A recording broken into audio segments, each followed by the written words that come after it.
Hey friends, welcome to another most interesting video of FX Yogi. In today's video, under the topic Eurozone, let's get to know about the euro even better.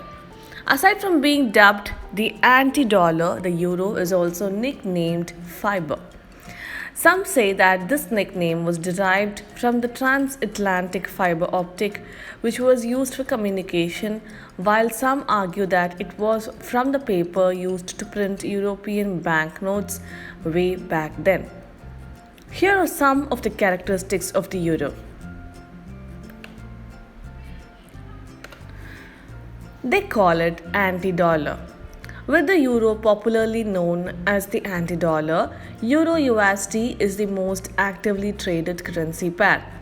As such, it is also the most liquid of the major pairs and offers the lowest pip spread. It's busy during the London session. The euro is most active during 8 am GMT at the beginning of the London session. It often has little movement during the later half of the US session around 5 pm GMT.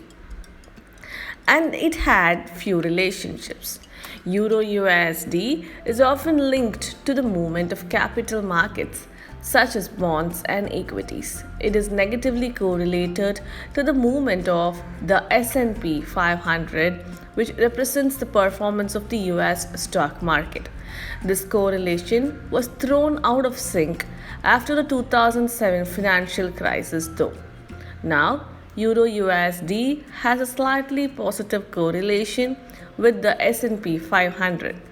Euro USD is also negatively correlated to USD CHF, reflecting how the Swiss franc moves in almost perfect tandem with the euro. Important economic indicators for the euro. Gross domestic product. Gross domestic product is the central measure of economic growth in the region. Since Germany is the largest economy in the eurozone, its GDP tends to move the euro the most. Employment change. The euro is also sensitive to changes in employment, particularly in the eurozone's largest economies like Germany and France. German industrial production. This measures the change in the volume of output from Germany's manufacturing, mining, and quarrying industries. Because of this, it reflects the short-term strength of German industrial activity. German IFO Business Climate Survey. This is one of the country's key business surveys conducted monthly. This takes into account the current business situation of Germany as well as expectations for future conditions. Budget deficits.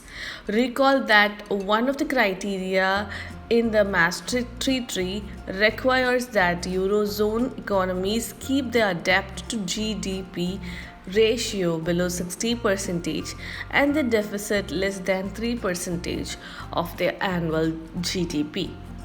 Failure to achieve these targets could result in fiscal instability in the Eurozone. Consumer Price Index. Since one of the goals of the ECB is to maintain price stability, they keep an eye on inflation indicators such as the CPI. If the annual CPI deviates from the central bank target, the ECB could make use of its monetary policy tools to keep inflation in check.